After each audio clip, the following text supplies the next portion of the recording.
ಹಾಕಿದ್ರು ಕೂಡ MLA election ನಿಂತ್ಕೊಂಡ್ರು ಕೂಡ ನಮ್ಮ ನಂಜೇಗೌಡರು ಸ್ಥಳೀಕರು ಬೇಕು ಅಂತ ಕೈಗೆ ಸಿಕ್ಕಿದ್ದಾರೆ, ಕಷ್ಟ ಸುಖಕ್ಕಾಗಿದ್ದಾರೆ ಅಂತ ಸಾಮಾನ್ಯ ಜನ ಬಡವರು ಗೆಲ್ಲಿಸಿದ್ದಾರೆ. ಸರ್ಕಾರ ಇದೆ. ಇವತ್ತು ಸರ್ಕಾರ ಇರೋದ್ರಿಂದ ನಮ್ಮ ತಾಲೂಕಿನ ಜನತೆ ನಂಬಿಕೆ ನಮ್ಮ ಮೇಲೆ ಏನಿಟ್ಟಿದ್ರು, ಕಾಂಗ್ರೆಸ್ ಪಕ್ಷದ ಮೇಲೆ ಏನಿಟ್ಟಿದ್ರು, ಆ ನಂಬಿಕೆನ ಉಳಿಸ್ಕೊಳ್ಳೋದಕ್ಕೆ ವಿಶೇಷ ಅಭಿವೃದ್ಧಿ ಮಾಡಿಸೋದಕ್ಕೆ ಗ್ರಾಮಾಂತರ ಪ್ರದೇಶ ಆಗಿರ್ಬೋದು, ವಿಶೇಷ ಮಾಲೂರು ಟೌನ್ನ ವಿಶೇಷ ಅಭಿವೃದ್ಧಿ ಮಾಡೋದು, ವಿಶೇಷವಾಗಿ ಸರ್ಕಾರ ಸಹಕಾರವನ್ನು ತಗೊಂತೀನಿ ಅಂತೇಳಿ ಇವು ಪುರಸಭೆಯನ್ನು ಅತಿ ಹೆಚ್ಚು ಲೀಡಲ್ಲಿ ಗೆಲ್ಲಿಸ್ಕೊಟ್ಟಿದ್ದಕ್ಕೆ ನನಗೂ ಕೂಡ ಒಂದು ಶಕ್ತಿ ಬಂದಿದೆ. ನಾನು ಇನ್ನೂ ಧೈರ್ಯವಾಗಿ ಪಕ್ಷವನ್ನು ಕಟ್ಟೋದಕ್ಕೆ ಇನ್ನೇನು 1 ವರ್ಷ ಎಲೆಕ್ಷನ್ ಇದೆ, ಪುರಸಭೆ ಎಲೆಕ್ಷನ್ನು. ಮತ್ತೆ ಪುರಸಭೆಯನ್ನು ಕಾಂಗ್ರೆಸ್ ತಗೊಳ್ಳೋದು, 1 ವರ್ಷ ಒಳಗೆ ಮಾಲೂರು ಟೌನ್ ಅಭಿವೃದ್ಧಿ ಮಾಡೋದು, ಇವೆಲ್ಲ ಕೂಡ ಮಾಡ್ತೀನಿ ಅಂತೇಳಿ ಇವತ್ತು ನನ್ನ ತಾಲೂಕಿನ ಜನತೆಗೆ ವಿಶೇಷವಾಗಿ ಮಾಲೂರು ಟೌನಿನ ಜನತೆ ಧನ್ಯವಾದಗಳು ಕೂಡ ನಾನು ಹೇಳಬೇಕಾಗ್ತದೆ. ನನ್ನ ಮೇಲೆ ಇಟ್ಟಿರೋಂಥ ನಂಬಿಕೆ, ನನ್ನ ಕಾಂಗ್ರೆಸ್ ಪಕ್ಷದ ಮೇಲೆ ಇಟ್ಟಿರೋ ನಂಬಿಕೆಯನ್ನು ನಾನು ಉಳಿಸ್ಕೊತೀನಿ. ಯಾವತ್ತೂ ಕೂಡ ನಾನು ಯಾವತ್ತೂ ರಾಜಿ ಆಗೋದಿಲ್ಲ. ಯಾವತ್ತೂ ಕಾಂಗ್ರೆಸ್ ಪಕ್ಷದ ಸಿದ್ಧಾಂತಕ್ಕೆ ಯಾರು ಬದ್ಧವಾಗಿರ್ತಾರೆ, ತಾಳ್ಮೆ ಇರ್ತದೆ, ಅಂಥವ್ರಿಗೆ ಅವಕಾಶ ಕಾಂಗ್ರೆಸ್ ಪಕ್ಷ ಸಿಗ್ತದೆ ಅನ್ನೋದಕ್ಕೆ ನಾವು ಸುಮಾರು ಉದಾಹರಣೆಗಳು ನೋಡಿದ್ದೀವಿ. ನಿಮಗೆಲ್ಲರಿಗೂ ಕೂಡ ಧನ್ಯವಾದಗಳ ಜೊತೆಗೆ ಮುಂದಿನ ದಿನಗಳಲ್ಲಿ ಬೇರೆ ಬೇರೆ ರೀತಿಯ ಅವಕಾಶಗಳು ಕಾಂಗ್ರೆಸ್ ಪಕ್ಷ ಕೊಡ್ತದೆ. ನೀವೆಲ್ಲರೂ ಕೂಡ ಒಗ್ಗಟ್ಟನ್ನು ಏನು ಕಾಪಾಡ್ಕೊಂಡಿದ್ದೀವಿ ದಿವಸ ಇದೇ ಒಗ್ಗಟ್ಟನ್ನು ಮುಂದುವರಿಸಬೇಕು ಅಂತೇಳಿ ನಾನು ನಿಮ್ಮನ್ನೆಲ್ಲ ವಿನಂತಿಸ್ಕೊತಾ ಇದ್ದೀನಿ. ನಮಸ್ಕಾರ. ಸರ್, ಉಪಾಧ್ಯಕ್ಷರು ಎಲೆಕ್ಟ್ ಆಗಿರೋದು ಬಿಜೆಪಿ ಪಕ್ಷದಿಂದ ಅಲ್ವಾ? ಅವರು ಉಪಾಧ್ಯಕ್ಷರು ಎಲೆಕ್ಟ್ ಆಗಿರೋದು ಮೊದಲು ಬಿಜೆಪಿ ಪಕ್ಷದಿಂದ ಅಲ್ವಾ? ಅವರು ಬಿಜೆಪಿ ಪಕ್ಷ ಅಲ್ಲ, ಬಿಜೆಪಿ ಅಭ್ಯರ್ಥಿ ಇದ್ದಾರೆ, ಗೊತ್ತಾ ನಿಮಗೆ? ಹೌದೌದು. ಬಿಜೆಪಿ ಪಕ್ಷ ಆಗಿದ್ದಾರೆ, ಬಿಜೆಪಿ ಕ್ಯಾಂಡಿಡೇಟ್ ಆಗಿದ್ದಾರೆ, ಅಭ್ಯರ್ಥಿ ಹಾಕೂಡ್ದಾಗಿತ್ತು. ಅವರು ಬಿಜೆಪಿ ಕ್ಯಾಂಡಿಡೇಟ್ ಇದಾರಲ್ಲ, ಅವ್ರೇನು ಬಿಜೆಪಿ ಇವತ್ತು ಬಂದಿಲ್ಲ. ಅವರು ಯಾರು? ನಾವು ಮಾಡಿರೋ ಕ್ಯಾಂಡಿಡೇಟ್ ವಿಜಯಲಕ್ಷ್ಮಿ ಅವರು ಸುಮಾರು ವರ್ಷಗಳಾಗಿದೆ ನಮ್ಮ ಪಕ್ಷಕ್ಕೆ ಬಂದು.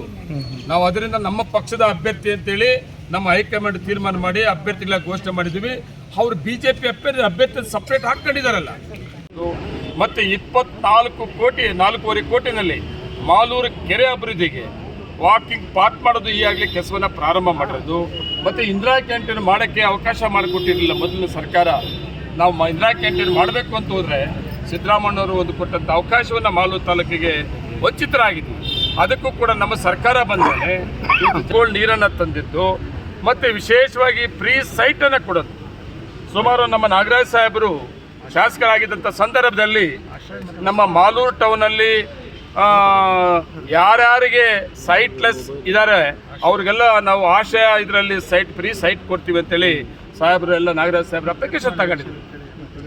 ತಕ್ಷಣ ಸರ್ಕಾರ ಮತ್ತು ಶಾಸಕರು ಚೇಂಜ್ ಬದಲಾವಣೆ ಆದಮೇಲೆ ಅದು ಹಂಗೆ ಪೆಂಡಿಂಗ್ ಇತ್ತು. ಮತ್ತು ಬಿಜೆಪಿ ಸರ್ಕಾರ, ಬಿಜೆಪಿ ಶಾಸಕರು 35,000 ರೂಪಾಯಿ ಒಬ್ಬೊಬ್ಬರ ಹತ್ರ ಕಟ್ಸ್ಕೊಂಡು ಖಾಸಗಿ ಜಾಗವನ್ನು ತೆಗೆದು ನಿಮಗೆ ಲೇಔಟನ್ನು ಕೊಡ್ತೇನೆ, ಲೇಔಟ್ ಮಾಡಿ ಫ್ರೀ ಸೈಟನ್ನು ಕೊಡ್ತೀನಿ ಅಂತೇಳಿ 35,000 ರೂಪಾಯಿ ದುಡ್ಡು ಕಟ್ಸ್ಕೊಂಡಿದ್ರು. ಆ 35,000 ಸುಮಾರು 3.5 ಕೋಟಿ ರೂಪಾಯಿ ಪುರಸಭೆ ಅಕೌಂಟಲ್ಲಿತ್ತು. ನಾನು ಕಾಂಗ್ರೆಸ್ ಶಾಸಕನಾಗೋಕ್ಕೆ ಮೊದಲು ಸುಮಾರು 15 ವರ್ಷ ಕಾಂಗ್ರೆಸ್ ಶಾಸಕರಿರಲಿಲ್ಲ. ಪುರಸಭೆ 15 ವರ್ಷದಿಂದ ಪುರಸಭೆ ಇರಲಿಲ್ಲ. ನಾನು ಶಾಸಕನಾಗಬೇಕು ಕಾಂಗ್ರೆಸ್ ಪಕ್ಷದಲ್ಲಿ ಅಂತ ಬಂದಾಗ ಒಂದು ಮಾತನ್ನು ಕೊಟ್ಟಿದ್ದೆ. ನಾನು ಏನೇನು ನಮ್ಮ ತಾಲೂಕಿನ ಆಡಳಿತವನ್ನು ಮಾಡ್ತೀವಿ ಅಂತ ಹೇಳಿದ್ವು. ಅದರಲ್ಲಿ ವಿಶೇಷವಾಗಿ ಮಾಲೂರು ಟೌನ್ ಸಂಬಂಧಪಟ್ಟಂಗೆ ಫ್ರೀ ಸೈಟ್ಗಳು ಕಾಂಗ್ರೆಸ್ನ ಶಾಸಕರಿದ್ದಾಗ ಏನು ಭರವಸೆ ಕೊಟ್ಟಿದ್ರು, ಬಿಜೆಪಿ ಶಾಸಕರು 2 ಅವಧಿಗಾದರೂ ಕೂಡ ಅವ್ರು ಕೊಡೋಕ್ಕಾಗಿರಲ್ವೋ, ಅದನ್ನು ನಾನು ಕೊಡ್ತೇನೆ.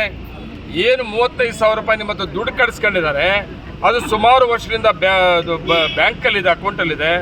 ಆ ಬಡ್ಡಿ ಸೇರಿಸಿ, ಬ್ಯಾಂಕ್ ಬಡ್ಡಿ ಸೇರಿಸಿ ನಿಮ್ಮ ದುಡ್ಡನ್ನು ವಾಪಸ್ ಕೊಟ್ಟು ಫ್ರೀ ಸೈಟ್ಗಳನ್ನು ಕೊಡ್ತೇನೆ ಅಂತೇಳಿ ನಾನು ಘೋಷಣೆ ಮಾಡಿದ್ದೆ. ನಾನು ಶಾಸಕರಾದ ಮೇಲೆ ಮೈತ್ರಿ ಸರ್ಕಾರ 1.25 ವರ್ಷದಲ್ಲಿ ಸುಮಾರು 45 ಎಕರೆ ಜಾಗವನ್ನು ಫ್ರೀ ಸೈಟ್ ಕೊಡೋದಕ್ಕೆ ಸರ್ಕಾರದಲ್ಲಿ ಮಂಜೂರು ಮಾಡಿಸ್ಕೊಂಡು ಲೇಔಟ್ ಮಾರ್ಕನ್ನು ಪ್ರಾರಂಭ ಮಾಡಿದ್ವಿ. ಸರ್ಕಾರ ಬದಲಾವಣೆ ಆಯಿತು, ಮತ್ತು ಅವ್ರಿಗೆ ಫ್ರೀ ಸೈಟ್ ಕೊಡೋಂಥ ಅವಕಾಶ ನನಗೆ ಮಾಡಿಕೊಡಲಿಲ್ಲ, ಸರ್ಕಾರ ಸಹಕಾರ ಕೊಡಲಿಲ್ಲ. ಆದರೆ ಜಾಗ ಮಂಜೂರು ಮಾಡಿಸಿ ಹಂಗೆ ಇತ್ತು. ಈಗ ಅದನ್ನು ನಾವು ಲೇಔಟ್ ಮಾರ್ಕಿಂಗು ಈಗಾಗಲೇ ಪ್ರಾರಂಭ ಆಗಿದೆ. ಆದಷ್ಟು ಬೇಗನೆ ನಾವು ಫ್ರೀ ಸೈಟ್ ಕೊಡೋದ್ರ ಜೊತೆಗೆ ನಾನು ಈಗಾಗಲೇ ಮುಖ್ಯಮಂತ್ರಿಗಳು ಮಾತಾಡಿದ್ದೇನೆ, ಜಮೀರ್ ಅಹಮದ್ ಅವರು ವಸತಿ ಮಂತ್ರಿಗಳು ಮಾತಾಡಿದ್ದೇನೆ. ಫ್ರೀ ಸೈಟ್ ಜೊತೆಗೆ ಏನು 1200 ಜನ ಅಪ್ಲಿಕೇಶನ್ ಹಾಕ್ಕೊಂಡಿದ್ರು ಅವ್ರಿಗೆ ಮನೆ ಮಂಜೂರಾತಿ ಕೂಡ CM ಕಾರ್ಯಕ್ರಮವನ್ನು ಮಾಡೋದ್ರಲ್ಲಿ ಕೊಡಬೇಕು ಅಂತೇಳಿ ಒಂದು ತೀರ್ಮಾನ ಮಾಡಿದ್ದೇವೆ. ಆ ಜೊತೆಗೆ ಅವ್ರ ದುಡ್ಡು 35,000 ರೂಪಾಯಿ ಏನು ಕಟ್ಟಿದ್ರು ಅದನ್ನು ವಾಪಸ್ ಕೊಡ್ತೀವಿ ಬಡ್ಡಿ ಸಮೇತ ಅಂತ ಹೇಳಿದ್ದಾನೆ. ಎಲ್ಲರ ಅಕೌಂಟಿಗೂ ಸುಮಾರು 3.5 ಕೋಟಿ 35,000 ಬಡ್ಡಿ ಸೇರಿ ನೇರವಾಗಿ ಅವ್ರ ಅಕೌಂಟಿಗೆ ಟ್ರಾನ್ಸ್ಫರ್ ಮಾಡಿದ್ವಿ ನಮ್ಮ ಪುರಸಭೆಯಿಂದ ಕೂಡ.